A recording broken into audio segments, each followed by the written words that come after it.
must tell you this experience. We had a yogic hospital in our yoga center in India. We called it yogic hospital. We did not want it to grow too much because we don't want to turn into a hospital full-time, we are a spiritual center so we're keeping it low-key. Once when I came here, I spoke and a few doctors, American doctors who were interested, they traveled to India. They came and stayed there for 3 days and after 3 days, one of the volunteers came and told me all the American doctors are up in arms, they want to leave. I said, what happened? They said, it's best that you meet them, they're just off.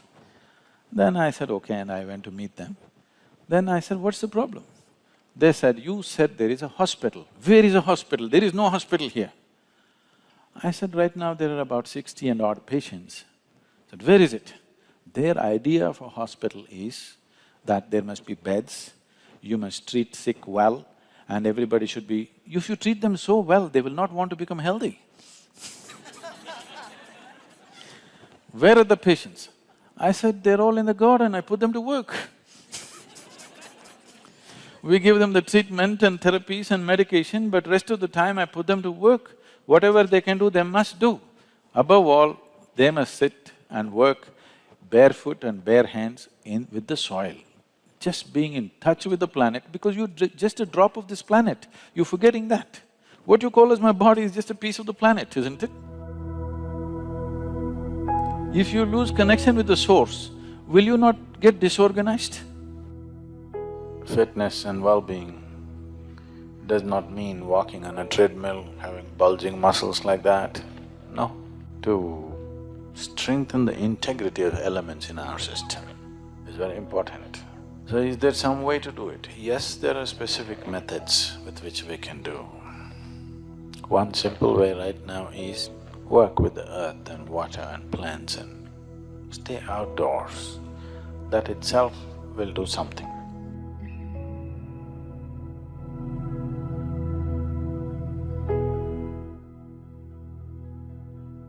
So fundamentally, if there is a certain assurance of nourishment happening to the body in terms of food, and there's clean air to breathe, and being in touch with the earth can complete the health process altogether. So if you can't be in tune with that, if you're a very affluent and fashionable, you can have a mud bath, that's another way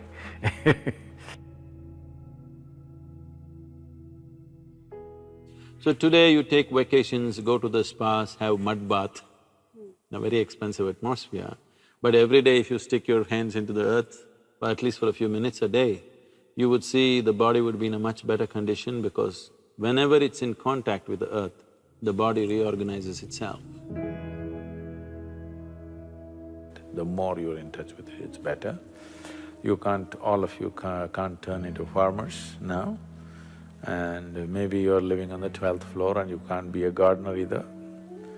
So at least being in touch with the earth, palms and soles are very sensitive to this. If your hands and your bare feet in contact with the earth, it'll make a difference. Or at least you do your… I don't recommend this, but if you are doing your afternoon siesta, do it under a tree with your spine in contact with the earth, things will happen very well. Or to be in a natural pool of water which is in the earth, like a lake or a river or an ocean, will do tremendous things to the system. You know the grounding, you know, the electricity groundings we do, is it called grounding here? What do you call it? Earthing. It's called earthing or grounding, you know, it's called earthing actually. So, when you earth the electrical connections, one thing is to keep it wet, because if it is wet, it gets conducted better. So, this is why in all the Indian temples, why do you think people are making their bodies wet and lying down on the floor in prostration? is just this, not just earthing, that special earth, which is energized earth around. So you want the entire body to be in touch with the thing. So men go bare-bodied, at least their upper body is bare. Women go with wet clothes so that that contact is there. This contact with nature, whether it's earth or air or water, is most important. If that is not there, the body will slowly lose its integrity, it'll lose its stability, it loses its many abilities that it is capable of.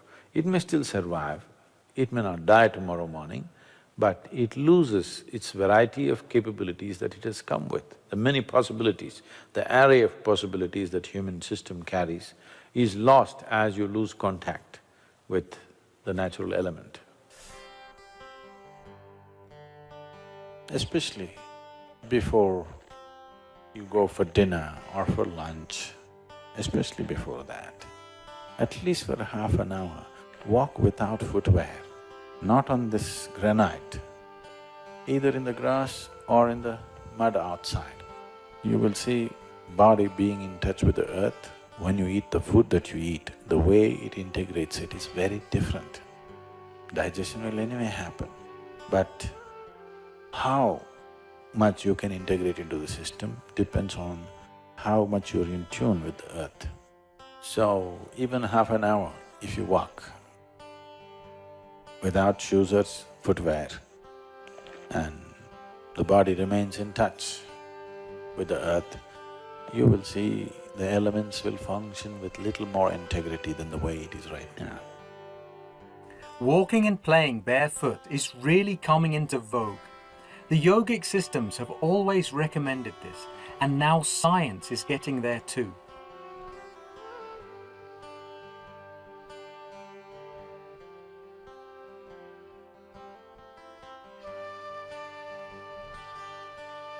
Especially for children, not only does this give them better balance, it also helps develop their cerebral capabilities.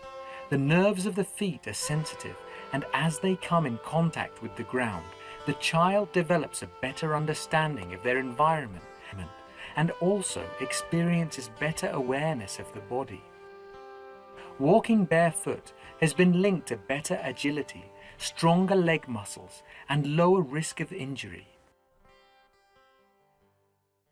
Being in touch with the earth has many other aspects to it. In the ashram, I always told people, no matter what work you're doing, at least for 1 hour a day, you must stick your fingers into the earth. You do something with the garden somewhere, your hands should get muddy. This will build a natural physical memory in you, a bodily memory in you that you're mortal. Every day, if you're sticking your hands into the earth, you will constantly… your body will know that it's not permanent. Because a body has a memory of its own. Its body's memory far more significant than the mental memory. Right now, the memory that your body carries is ruling you far more than the memories of your mind.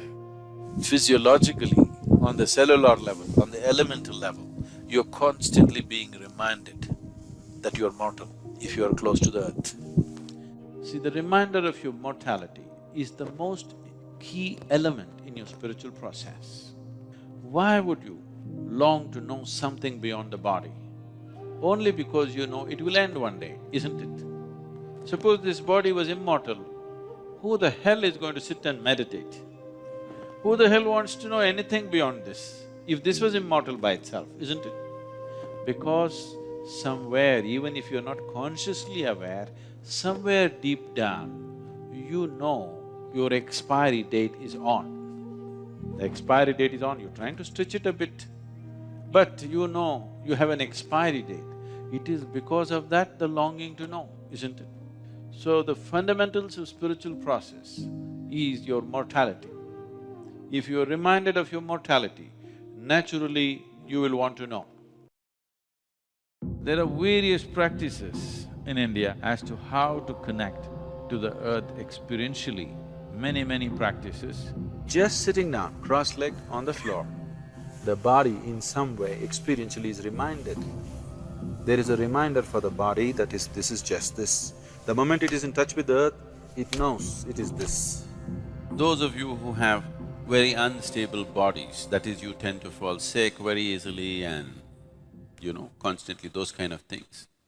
If you just get off your cot and sleep on the floor, you will see it'll make a big difference. Just that much. Just maybe 18 inches away you are, just get 18 inches closer. You will see it'll make a big difference in terms of reorganizing the system. I would say 80% of your health depends on this, how much you're in tune with the earth. 80%. 80% of your chronic ailments can just vanish simply because you kind of found a little rapport with the earth on which you're walking or sitting right now.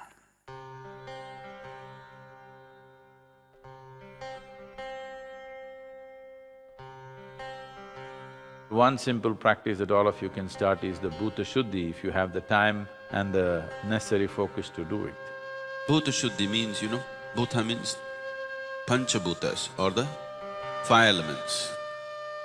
Shuddhi means to cleanse that. Whether it is the physical body or the larger body of the creation itself, essentially is made of five elements of earth, water, fire, air, and space. What you call as myself is just a mischief of these five elements. If you know how to organize these five elements properly, if you know how to keep these five elements within yourself, then there is nothing more to life in terms of health, well-being, perception, knowing, everything, enlightenment. Everything is handled if only you know how to keep these five elements properly. This elemental play happens in a different way when it's in touch with the earth. Every time I hear this, particularly when I'm in United States, I still can't come to terms with it. People calling earth as dirt. Maybe it's just another word, but in our mind, dirt means… What is dirt for you? Huh? Trash, isn't it? Dirt is trash, isn't it? Yes or no? Even in America, dirt is trash? No? What is it? Something that you don't want. Yes, it's trash, that's what is trash, something that you don't want. But soil, here we call it Thai Mann, Mother Earth. Why is it we are not reverential to all those things which make our life, sustain our life moment to moment? You just treat them differently. Suddenly they behave differently within you. If you did not drink water for 3 days, even if God comes, you'll only ask for water. If you hold your nose for 3 minutes, you don't want God, you want a breath, fresh air, isn't it? One simple thing that everybody can do is, the air that they breathe, the water that they drink, the food that they eat, and the earth that they walk upon, and the space which holds us. 5 times a day, let's say. If you are too preoccupied, at least 3 times a day, consciously, just bring a certain sense of reverence.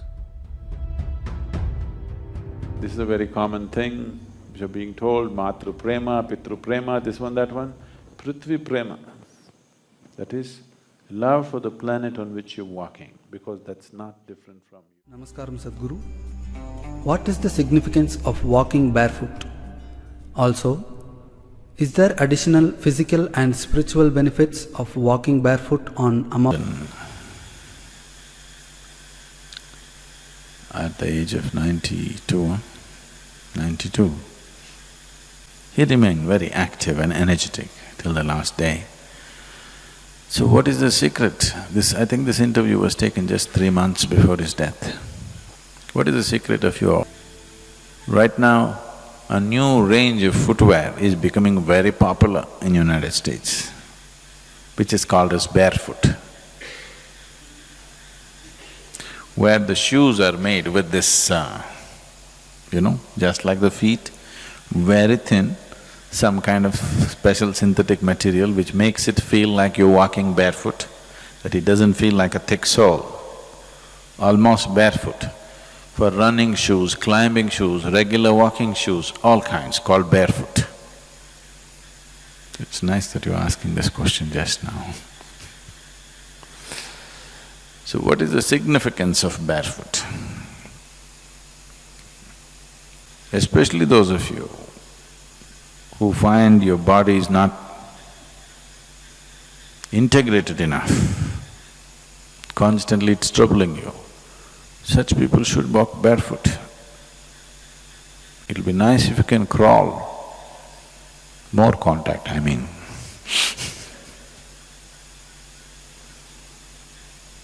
This is why you prostrate. What do you think is the purpose of taking a dip in the temple pond and going and prostrating inside? That everything in your body comes in touch. This is what Sashtang means, that the key points in your body must be in touch with the earth. For one who is on a spiritual sadhana, particularly on those days, Shivaratri, Amavasya and the next day after that, those 3 days, what is available on the planet is phenomenal. And it's also a reminder for you to intensify your sadhana on that day, not missing the opportunity of what is there. So on that day, walking barefoot. Every day there is benefit, but on those days there is a particular kind of benefit, which is not only for physical health, but also for spiritual well-being, also for creating the necessary momentum in the system for an upward movement. You can't cut off your legs, so just the shoes for those 3 days. It'll be good to do that.